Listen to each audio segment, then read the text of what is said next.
All right, welcome to another episode of the Go With John Show. Today we have Alan Warren with us. He's with MLO Media and Geophenom. Welcome to the show, Alan. Thanks for having me, John. Great. So, Alan, today I'm really excited that you're here. And I got a big, you can hear the paper in my hand, which I don't normally have, but I've got a big list of questions. And I'm excited to talk to you about social media marketing. I think it's going to be the primary topic today, but we're going to talk about whatever you want. Sure. Tell us a little bit about who you are, where did you come from, and how did you get into social media marketing? Got it. I am a resident of the Severna Park area, have lived there for better part of 20 plus years, worked in DC for the Washington Post for nearly 15 years, and gained a lot of experience working with some of the best in the industry. From an ad tech standpoint, the Washington Post had its hands on more technology than many other companies at the time and was able to help pioneer and build that business. And after 15 years, decided to go to the agency side, where we had, for the first time, sort of a level playing field where we had all the technology that some of these big publishers might have at the time, and brought that into our agency. And then was a partner with an ad agency called Ads Intelligence for about 5 years, and then went out on my own about 4.5 years ago and created MLO Media, which is a full-service digital marketing agency. So we work with clients on SEO, SEM, social, programmatic display, geofencing, native, video, you name it, we do it. And so we currently have a staff of about 6 people, and some of the best digital marketing experts in the industry.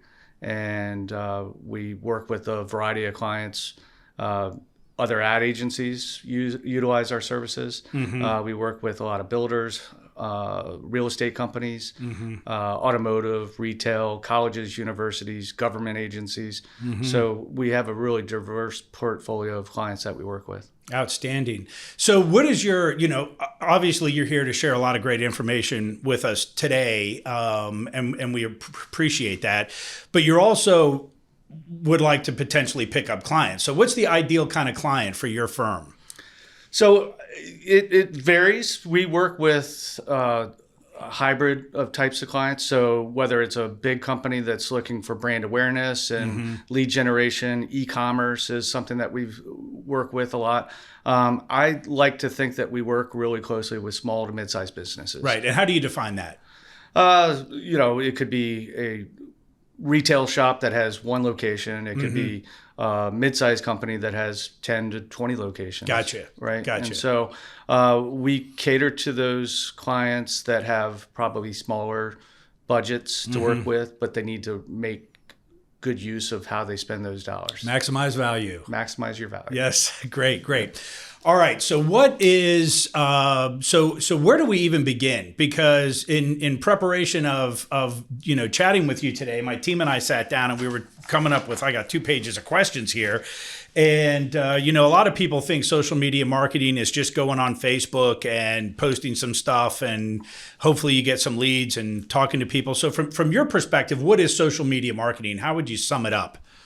Well, I think there's 2 ends to it. So one is, how companies are utilizing it from their own resources to explain who they are, what they do, and to create an audience base that they have to reach out to on a given day and talk about themselves. Right. I think the other part is the paid part of social media, where you are actually utilizing the tools that Facebook, Instagram, Snapchat, TikTok have available for you, and to be able to maximize that to reach potential clients. Right.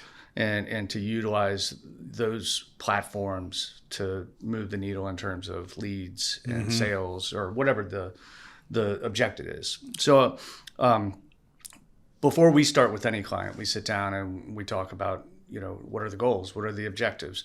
Sometimes a lot of companies will miss the mark on what they're trying to accomplish. They want brand awareness, but they, at the end of the day, and real estate's a great example of this. All the realtors say, I want to be the resident expert of this neighborhood or this area. But at the end of the day, they want leads. They want buyers and sellers. Right. And so it's how do you strategically put together a marketing campaign digitally that helps them to achieve that. And so the old adage, I know 50% of my marketing works and 50% of it doesn't. I just don't know which one, right? Yeah. And so what the great thing about digital marketing is it's very quantitative. You know exactly what you got from an impression standpoint, how many clicks, how many people went to your website, what they did on your website, and did they actually convert to a lead? And if they didn't, what are those actions that need to take place, those optimizations that need to take place to get them into being a lead. Right. And so the morphous of MLO media, MLO stands for machine learning optimization. Okay. And so what we do on a daily basis is we have campaigns running, and my team every morning has a check-in with me, and we look at campaigns, how they're performing, and then we make suggestions on what optimizations need to be made. And so think about hundreds of clients that we go through on a daily basis to look at how we're performing and how we can improve. And that's sort of our motto. And from a social perspective, which was the original question, I think there's a hybrid of how people are utilizing social media. The rules of engagement have changed dramatically for Facebook and Instagram. Over what time period? Over, I would say, the last 2.5 years. Okay. And so where Facebook used to be a really good targeting tool for advertisers that wanted to focus on really niche geographic areas, you now have a 15-mile radius that you have to uphold to. And that might not be applicable to a local restaurant or a local store that really wants to focus on a mile radius. Right. And so there becomes a lot of waste, and your message gets diluted a little bit that way. Right. So we have found that geofencing has become a better way to reach those niche markets. And so now you're going to have to explain geofencing. Yeah. So geofencing is a really cool technology that allows you to just put a virtual fence around just about anything. So you can do it around a building. Think about a realtor who's having an open house on a weekend, and they want to geofence the location of the open house. And then they may want to geofence the neighborhood that it's in. Right. When a prospect or somebody that has a mobile device walks through that virtual fence, we actually capture their mobile ID. Oh, my goodness. From that point, we can message them with display advertising on different apps that they might be in. And so it could be talking about the home that is for the open house. Or it could be talking about, let's say that you went to a restaurant and you got 10% off your next meal. We can message to those people with those messages. Where geofencing gets even better is because we know that they went through that virtual fence, we're now tracking them on their mobile device. They have their mobile device tethered to their tablet and their desktop.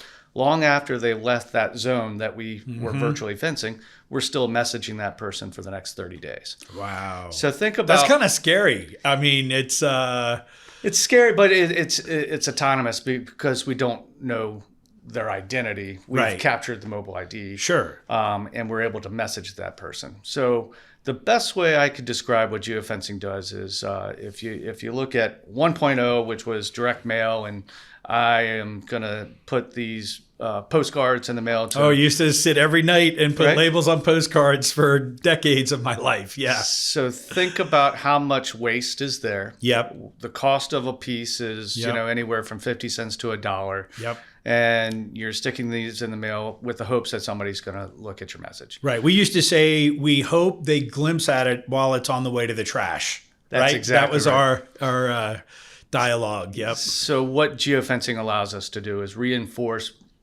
what that messaging would have been in a postcard to somebody in these neighborhoods, but to be able to constantly have repetition and have this message served over and over to this person within that area. Right. So it becomes a much more cost-effective way to reach your top prospects. And then the benefit of geofencing is once that message has been received, somebody captures it on their mobile device, they actually receive the ad.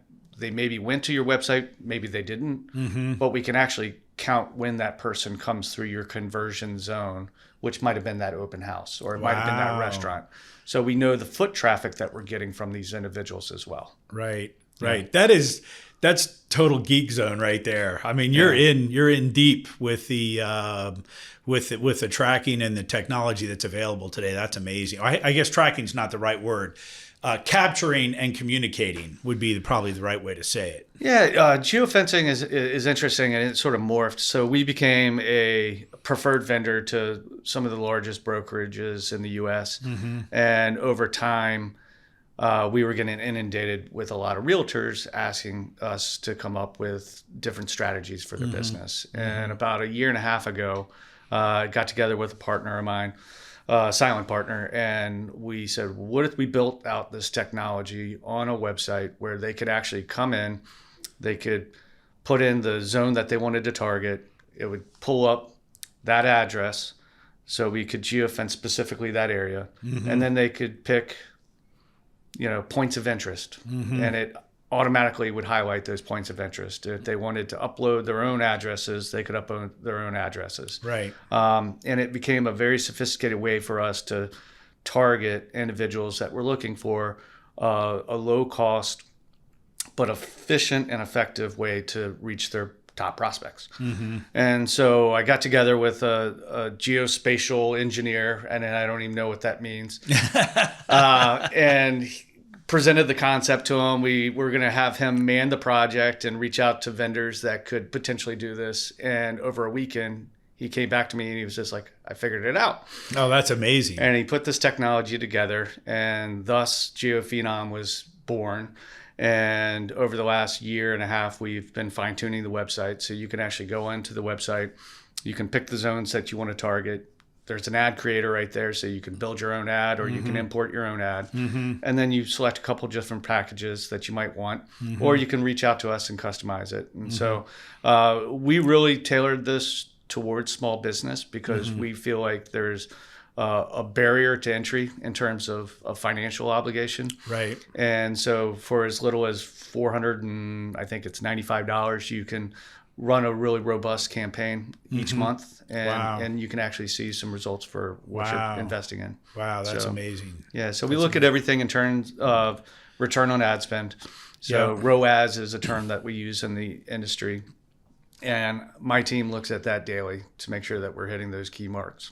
So, amazing. So 6 people on your team. 6 people. So is this something exclusive to you, or are there other? Do you have competitors in this space? There are competitors in this space, and but I don't know that anybody's doing it the same way that we're utilizing as well as you're doing it. Yeah, right. And so we really pride ourselves on that, and speak about the pandemic a little bit. Yeah.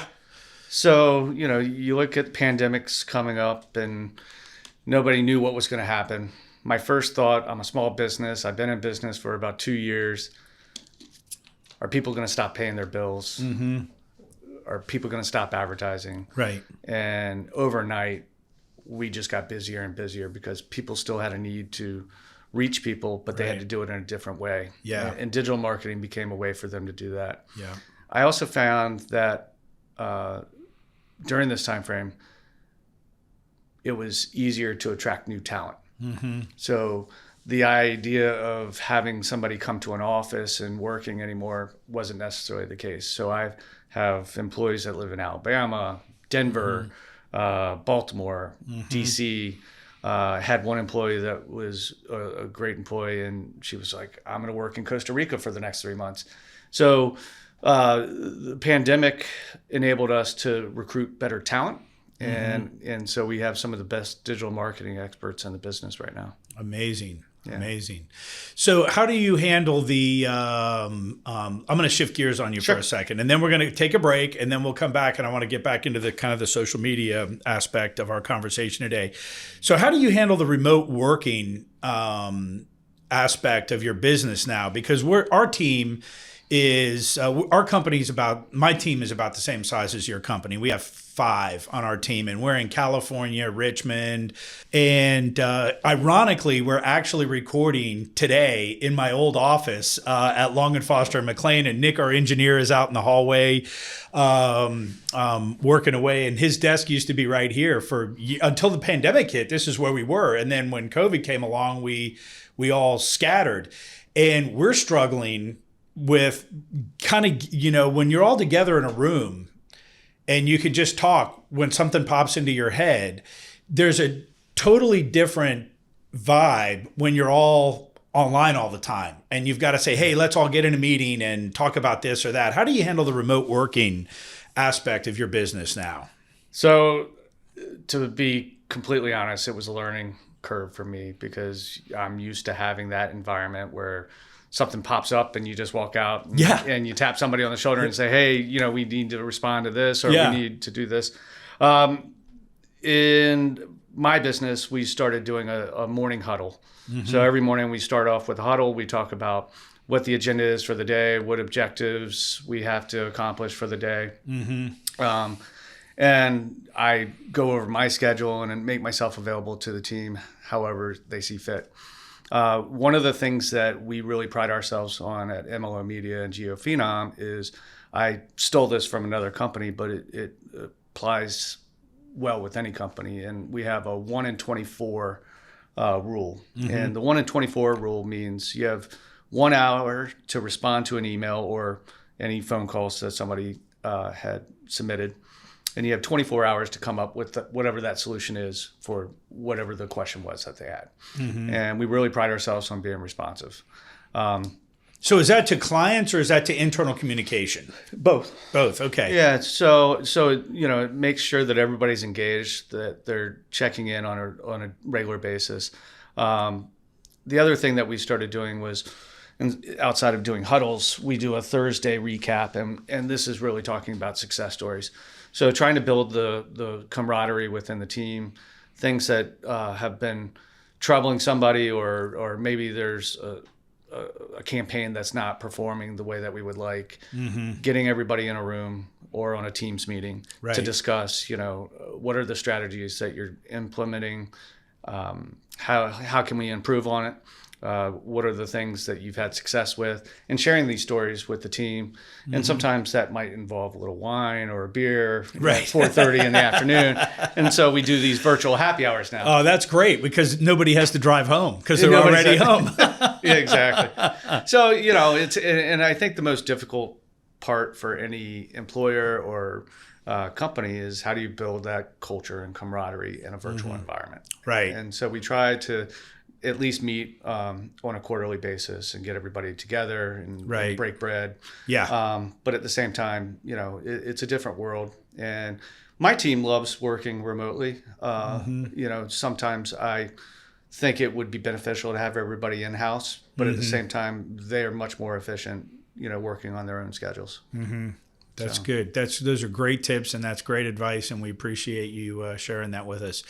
All right, we're with Alan Warren. We're going to take a quick break, and we'll be back more with this conversation with Alan on social media marketing. We'll be right back. A lot of folks think that building a custom home is a complicated and arduous process. It doesn't have to be. At Stanley Martin Custom Homes, we have the process down to a science. We will bring you through the buying, design, and building phase one step at a time. Head on over to webuildonyourlot.com and check us out. Reach out to us if you want to get started on the path to your very own Stanley Martin custom home. All right, welcome back. We are still with Alan Warren talking about social media marketing, geofencing, and what else are we talking about? Remote working policies. Yeah.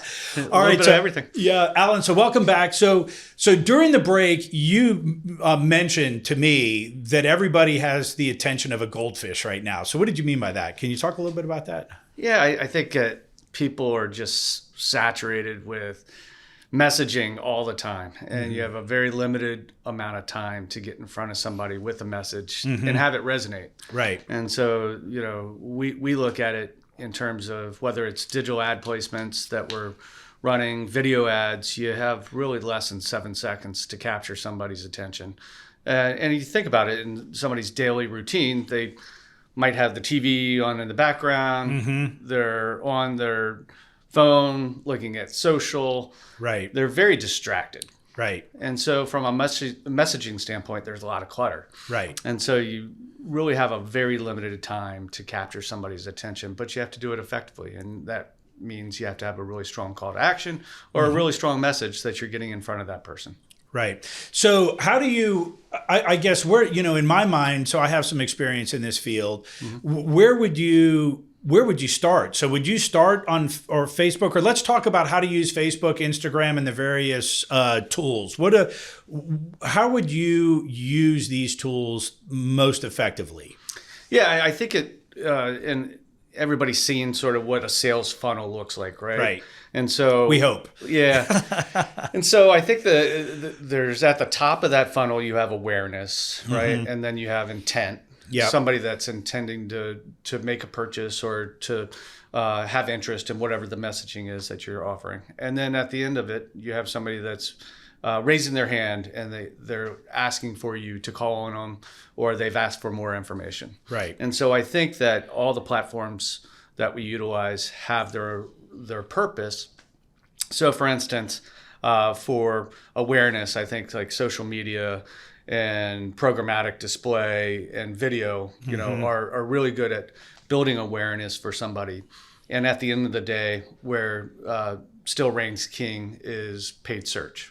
So somebody's typed in an exact term looking for a home for $1 million in McLean, right? And they're raising their hand saying, please contact me. I'm looking for something that you have to offer. Right. And so it's all these steps and utilizing these platforms to get to that person that's actually going to convert to a lead, if that's the goal. Right. And so, depending on what the metric is or what the objective is, it could be, I want to be, the resident expert in McLean, Virginia, and I want to brand myself as much as I can to the neighborhoods that I want to be that resident expert in. Right. And so social media and programmatic and SEO, SEM all have to play together. I always talk about it as being a concert, right? Right. And you have all these instruments within that concert and in this orchestra rather, and you need them all playing together to get to the outcome. Right. And so for instance, anybody that's running a digital marketing campaign, there are a couple things that you should be able to see when you're running a digital marketing campaign. Let's say that you're running a social campaign. How many impressions did I get? How much interest did I get? Did people like my page? Did they ask for a lead? But how is that impacting the other parts of my business, my organic search, my direct traffic to my website? Right. And so all these things should show indicators of moving traffic up to your website because you're creating more awareness, you're reaching more people, and you're offering them genuinely something that is a differentiator for your business or service, right? So you're saying the best way to bring in business is through paid search? I think it is, depending on the industry. Yep. So let's talk about the paid search versus the orchestra, right? Yep. So how do you recommend using Facebook and Instagram, and what other services are there that you think people should be on? Are there other places other than Facebook and Instagram and Google where people should be having a footprint on the net? Yeah, I mean, there's all different types of platforms that you can run on. I think like streaming video, streaming audio, it has become very popular as more people are downloading podcasts. Right. So is that YouTube and podcasts? YouTube podcasts. Okay. I think that there's all types of channels within that. You have Spotify. You have think about OTT and CTV V. Yeah. So over the top is OTT. Yeah. And it becomes a very cost effective way to run streaming video before segments on Hulu or any of the other channels that are available out there. Right. And so there's a myriad of different ways to get the message out there.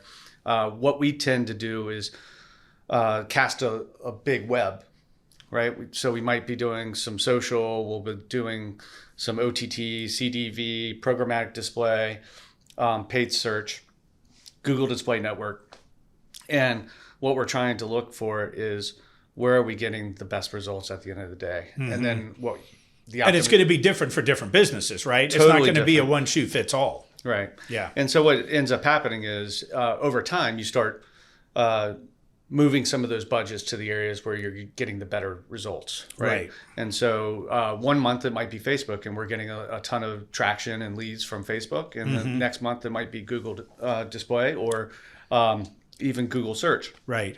The thing I love about Google Search is it still holds true that you're matching keyword terms to people that are in market for what you have to offer. Right. Right. And so they're raising their hand saying, I want what you have. Right. And so you want to be visible there every time somebody does a search for that. And so that's like the low hanging fruit, in my opinion. All the other thing is we're trying to persuade them or convince them to get to that point. Right. Yeah, that makes sense. Interesting. Yeah. Interesting. So, and I think that social still has its place. I just think that there's a lot of clutter when it comes to that. There is. Yeah, there certainly is. And so, one of the questions that comes up in our organization is let's just talk about Facebook for a minute and social media engagement. Putting a post out there on Facebook and boosting it, and then versus having engagement and actually communicating with people. And I'll just add one more layer to my question. It's like a 4-part question. Sure. Getting likes. So what works on Facebook? What's important on Facebook? How do you maximize your efforts that you put into Facebook? So I think boosting is important when you have good content. I think the best social is when you have questions that you engage consumers with. People that are pop a question up on Facebook. How do you like the way this house looks, or what's your favorite feature of this house, or something like that? Do you color schemes? Finishes. Gold's like the new finish, right? And that seems very 1970-ish to me, but it's back, right? And so it's but. People want to make decisions and they want to have an opinion. And so I think, the more leading sort of questions to get engagement are better. I think that like campaigns are sort of old, but still necessary because you want people to be engaged with your message and your site on Facebook. And so, it's still important to have those likes. Yeah. But there's liking your page and then there's liking a post. Correct. So when you have a post that you have out there, if people don't like it, does that mean anything anymore? Or what's the impact of that? Yeah, I think that it's a good barometer on, the messaging and whether it came across as stale or, whether it's something that really resonates with somebody. I think the key to that is always do A/B testing, right? Always be testing. And so we do that with our video. We do that with every display ad that we run. We do it with text ads. Right. And so what you're constantly doing and where digital marketing becomes the efficient way to do it is you can afford to test. Whereas a great example, a lot of big agencies that have, big top 100 companies under their portfolio utilize the web to test video creative before they go to the networks and start making those $1 million buys because you can figure out really quickly which ones are resonating with people and which ones are going to move the needle and get the most attention or the most awareness. The same is true for a small business where we'll take several different messages, we'll test them, and the one that wins is the one that we go with. Right. And then you start to engage with your prospects that way. And then you constantly need to be refreshing creative or content Right. when you're doing social advertising or posts. So. Good. So how often should you post on social media is another question that comes up, I think, frequently in our team. So if you think about what social media is there for, it's for people to share memories and actions that are going on in their daily lives, right? And there's a lot of clutter from companies that are out there because they want to be in front of these consumers because either they're a part of the community or they're trying to attract you to purchase something or to utilize your services. I'm not an over poster. I feel like there's a lot of people that are out there posting several times a day. And I think that you will inundate your fan base a little bit if you do it too much. Right. I would rather have a couple pieces of content a week that are of substance and present it that way. Have an item of value. Yeah. And so I think the more value, and face it, the people that we're trying to reach are smart, and you got to respect the fact that they're smart, and the more engaged the content can be, the more value you bring in terms of the content you bring to them, the more engagement you'll get. And I think that there's a tendency to overpost on Facebook, and some of my friends do it. And sometimes you have to hide them for a couple months, right? But right. But I also think that it's important to have consistency with anything that you're doing. But I think 3 to 4 posts a week are more than enough. Yeah, it's funny. We're always interviewing folks at our team, and we interview a lot of people that are so-called social media experts. And I would say, overwhelmingly, when we ask them how often should you post, it's in how many times a day, not how many times a week, is how the answer comes back. So it's interesting. It's my philosophy. Yeah, I think I align with what you're saying more than what I think. I don't know if I want to call it the industry standard, but certainly the chatter out there among people who claim to be digital marketing experts think that you should be doing it multiple times a day, but that's a lot. And God bless them. Yeah, exactly. It's to develop that much content on a regular basis. But Right. I think that I want to create meaningful content that's going to resonate with who I'm trying to speak to. Yeah. And respect their time. And, Exactly. Yeah. And so, if you're inundating people with messages daily, I think it gets lost. Yeah, I agree. All right. So in wrapping up our conversation today, is there anything else that you want to add to what we've chatted about? Did we miss anything?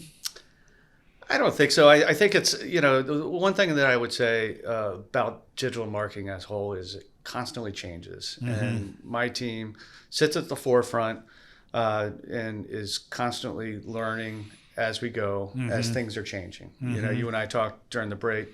Google's algorithms change quarterly, right? And so that's a moving, mark there. Right. I think the rules of engagement with social channels has changed for the better, in my opinion, from a consumer, not so much from a digital marketing perspective, just the limitations on some of the targeting that was available or are no longer available. Right. And I think that, what I would want to leave with is, we're here to help small and mid-sized businesses grow, whatever that might look like for that individual. And we don't take a cookie cutter approach to how we do business. We look at everybody's goals and objectives and try to formulate a plan that meets what their strategic goals are. And the great thing about digital, like I mentioned, is very quantifiable, right? Right. So you know what you get at the end of the day. You just need a good partner that has their finger on the pulse, that treats your business the way that you want to treat it, and are coming up with good ideas that will help you reach those objectives or those sales goals. Fantastic. So tell us a little bit about each. Give us just your elevator pitch on each one of the companies you have. Sure. So MLO Media is sort of the parent company of Geophenom. And MLO is a full-service digital marketing firm. We have in-house creative so we can build websites and digital ads. We have a full team of digital marketing managers that help create strategies, help concept budgets for clients that don't have budgets, and implement those campaigns on their behalf. Excuse me. And Geophenom sort of morphed as I got more involved with real estate, actually, when we became the preferred partner to a couple of these big brokerages. I was doing 100 calls a week with different realtors all over the country, talking about what they really wanted was to be that resident expert of their neighborhood and creating those campaigns. And I said, well, why don't we create a toolbox that they can play in? Amazing. And they can come in and they can pick their zones. And if they don't know what they want, they can always reach us. And so Geophenom is sort of the geofencing arm of our business. And it's been fun to build that and watch it grow. And it has a lot of utility with retailers. Think about quick service restaurants or restaurants in general. One of the things that I found pretty interesting is during this pandemic time, as everybody's business sort of changed, restaurants were having a hard time getting employees.